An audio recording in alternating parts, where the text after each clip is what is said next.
Now, Nigeria's President Muhammadu Buhari has assured the nation that his administration would enhance the oil and gas sector.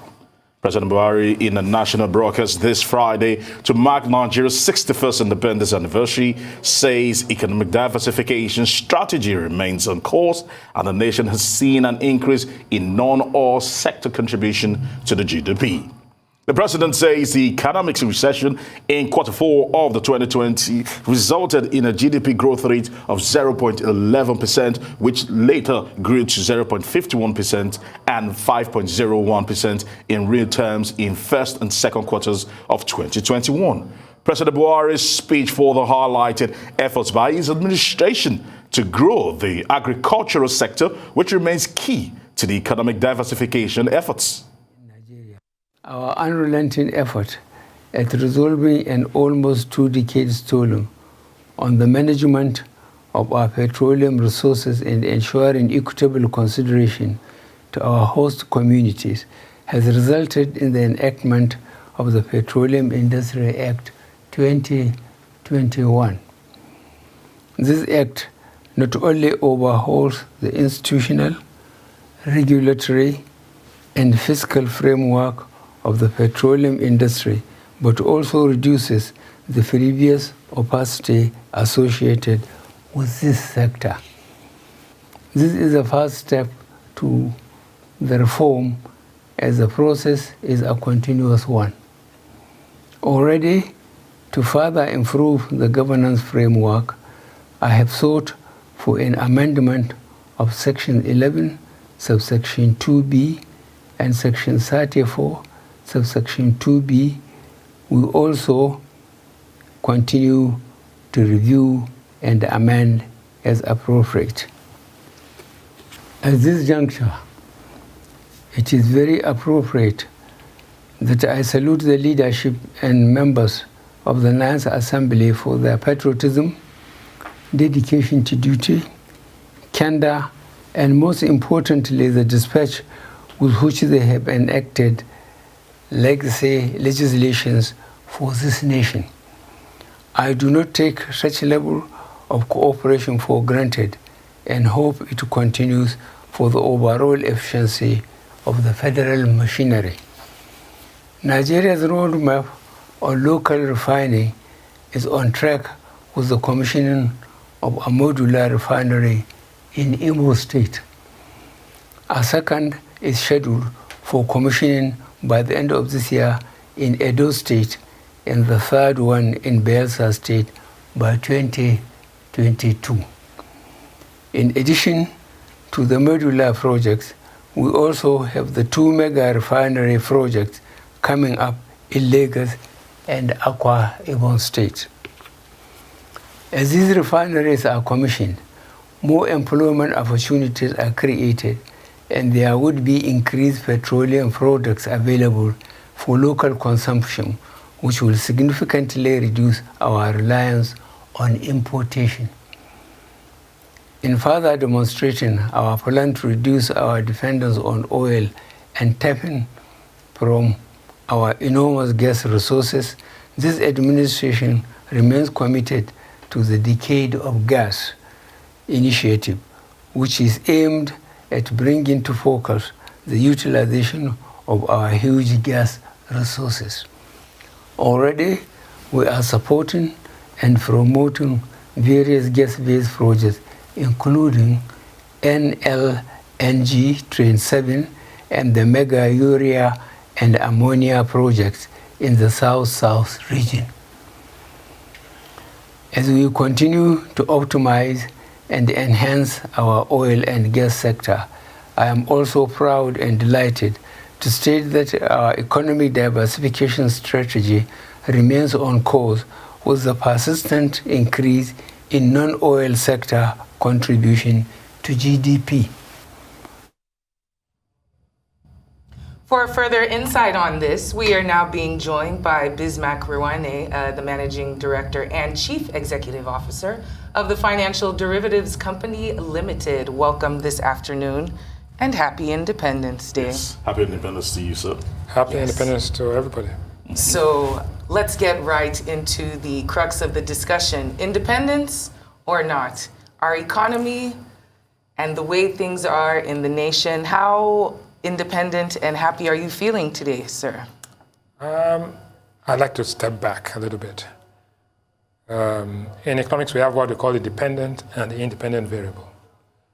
In politics, we talk about, in the context of this conversation, we had the mother country and we had the colony, right? So the mother country and the colony means that independence means you're out of the womb, right? And you start a new birth. So you ask yourself, since independence, since liberation from the womb, what have you done? What's the objective? Because that's the new life. And you have to ask yourself, 61 years, who are your peers? Who was born on that same day or that same period? So basically, you have, when you go to school, people at the age of 5, people at the age of 11, people at the age of 9. Now, so you ask yourself, who were the peers of Nigeria? Right. And what were the state when we were born? Right. So you take Malaysia, Singapore, and Ghana. And say, okay, now how do you measure, how do you evaluate performance? Are you still dependent? Or have you achieved anything? Are you better off? Because you go through Stages. Adolescence, adulthood, and so on. Now, let's ask ourselves a couple of questions. It's time to say, we're celebrating we are independent, yes. Notionally, you are independent from political rule, right? Right. At that time. So you had a military. You were under the British Army because you're part of the colonial force. You had the British, what you call the West African Currency Board. You didn't have a central bank. You had the Royal Niger Company. You had all of these institutions. Then you ask yourself, 61 years hence, has the Nigerian army been able to protect its people? If in those days, if anything happened, you would have called on the colonial army. As a matter of fact, our people went to the fight as part of the British Army during the First and Second World War. So, has the army been able to protect the people from internal or external insurrection and aggression? Have the police been able to police, because we're part of the West African Police Force, have they been able to police and protect the people from that? Has the economy been independent of any inferences or management? So when you ask yourself and you judge against Malaysia, Singapore, now you begin to ask yourself, have you performed? Yes, it's good. We're celebrating because everybody has a birthday. So it is what you have accomplished during that period that is being celebrated. If not, even a dog has a birthday, chicken has a birthday. Everybody was born on a particular day. All right. I'm sorry I'm being dispassionate, but It's okay. there's no... You don't celebrate the birth. You celebrate your accomplishments. All right? All right. So... Mr. Rewane, let me just pick it up from that particular statement, and let's try to delve deeper. Yes. Because you're talking about accomplishments. Yes. What the president said in his speech, if we were to take an excess from his speech concerning diversification in our economy, he has said that agricultural sector remains very key, and non-oil sector has contributed 22.35% and 23.78% to our overall GDP in the first and second quarter. Looking at that, is that enough progress? It is progress. Okay. There are two words here. You said progress, enough progress. Right? Sufficient progress. Let's go. Enough isn't just enough to keep you alive. Okay. Sufficient is when you are content, and then there's optimal. So you have different stages, right? So, yes, it is progress. But you see, there's data, right? And there are goals, right? The goal of any economy is that the generation coming must enjoy a higher standard of living than the generation that is living. Right. Intergenerational wealth transfer and improvement in the quality of life. Therefore, let's go back and ask ourselves a few questions. In 1960, life expectancy in Nigeria was averagely about 33 to 37 years. In 1960, the average life expectancy in Singapore, Malaysia, Indonesia, right? Yeah. Was about almost 57. Wow. Okay. Right? Actually, it was lower than that, but one of the countries pushed it up. Actually, for Singapore, it was about 33 as well.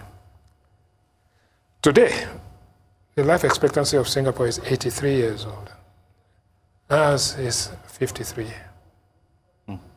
The income per capita, our income per capita was higher than that of Singapore, higher than that of Indonesia. Today, Singapore's income per capita is about $53,000 to $55,000. Ours is $2,000, 27 times more. So the average Singaporean or the average Malaysian will live at least 20 to 25 years longer than a Nigerian. In those years, he would live, he would enjoy, how would I put it, he would enjoy 27 times quality of life. But the generation that started it in 1960, or from that time on, has transferred wealth, transferred knowledge, transferred quality of life. So I like the data, and I'm quite happy that the president is focusing on the economy, which is comforting to me. Okay. But I must be able to look at comparables. That's why I said, yes, progress, enough progress, sufficient progress, optimal progress. So as an idealistic economist, right, I will look at the optimal. But as a realistic Nigerian, I will share the comfort and I will celebrate the green, white, green. All right.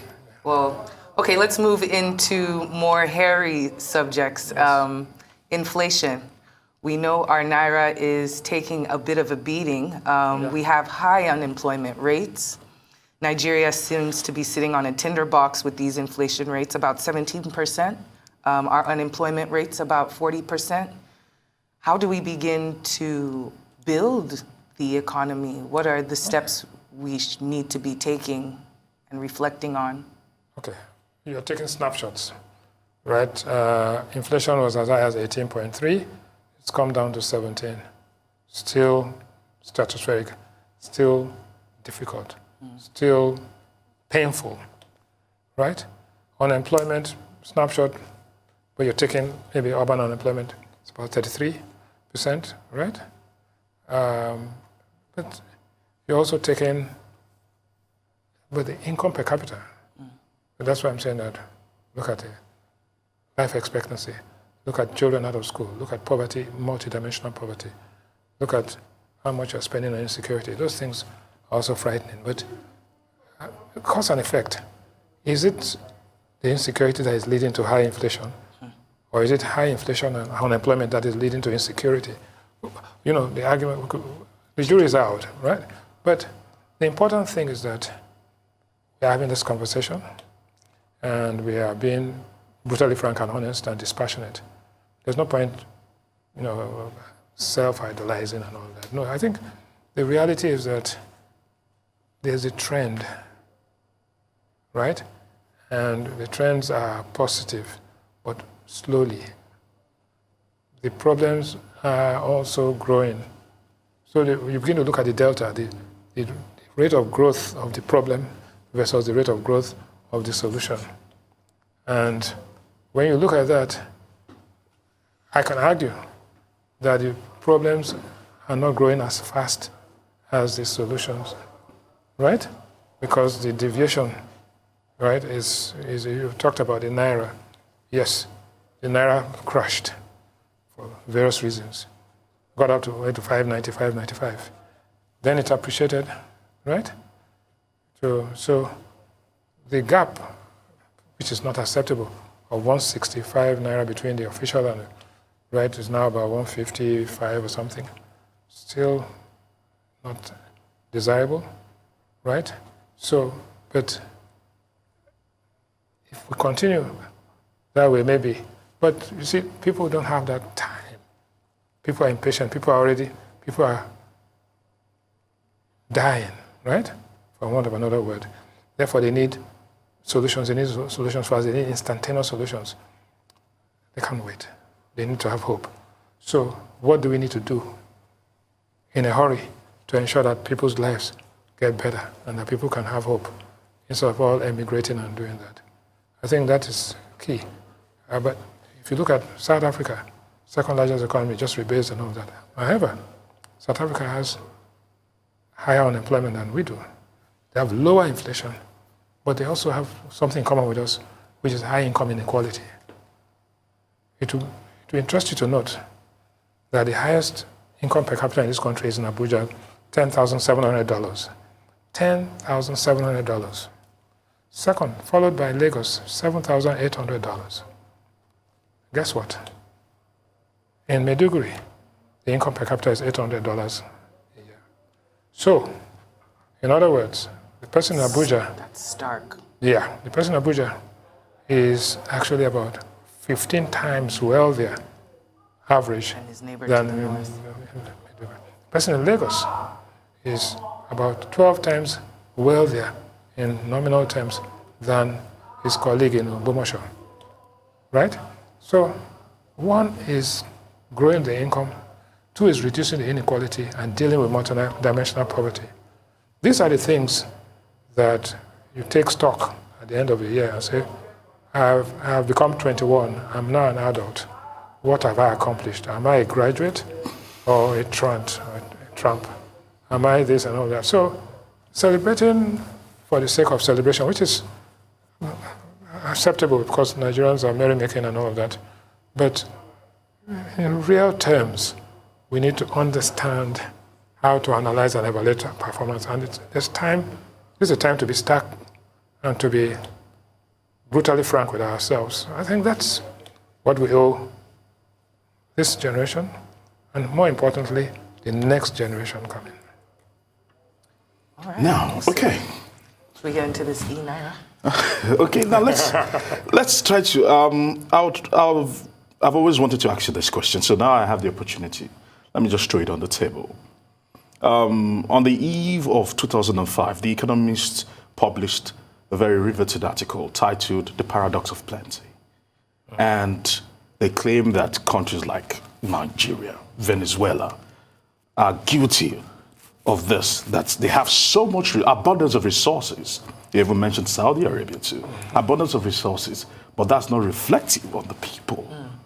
Since 1956, when Nigeria discovered oil in oil library, has it been a blessing or a curse? Well, it depends on how you want to look at it. On balance, it's been a curse. I come from the oil producing area. I can't see how oil has transformed my life or made better. If I cast my mind back to way back 30, 40, 50 years ago and look at it today, things have deteriorated in my part of the country, oil producing. More pollution, more environmental degradation, more unrest, youth restiveness, and generally speaking, but that, I'm just looking at it from that perspective. But if I look at it from the point of view of a Nigerian, economists, quite frankly, they're free to write what, and I tell their opinion. But the availability of revenue, the availability of resources does not mean that even if you quadruple the resources, that the people will be better off. It is how they manage it. Right. Okay. So let's not confuse a revenue problem for a management problem. Because, to be honest with you, our revenues dropped when COVID started, right? When COVID happened, when there was a lockdown, people were going to go to work. But if you look at the data, you'll find that even during the lockdown, right? Quality of life and governance was infinitely better than now. At that time, price of oil dropped to 28. Today it's 78. $50 more, right? Yeah. But look at, check it against the parameters. Let us say oil is an independent variable, the oil price. Yeah. Now, the dependent variables are the people, their employment, the inflation, the currency, and all of that. What has happened since this thing went up by a factor of 4? In other words, 28 times 4 is 100, right? So let us say times 3. Okay. Have things got 3 times better between when the thing was locked down and when we are today? So it means that the hypothesis is that even if you increase the price of oil, even if you increase the oil revenue, we may not get the desired outcome because this oil has to pass through a process. It has to be managed, and the revenues have to be deployed, and the people have to feel the impact. So why is it not happening? The question is it policies? Is it people? Is it regulation? Is it markets? Is it all of the above? So, and let's not delve too much into it. Let's just look at how to get out of it and how others have done it.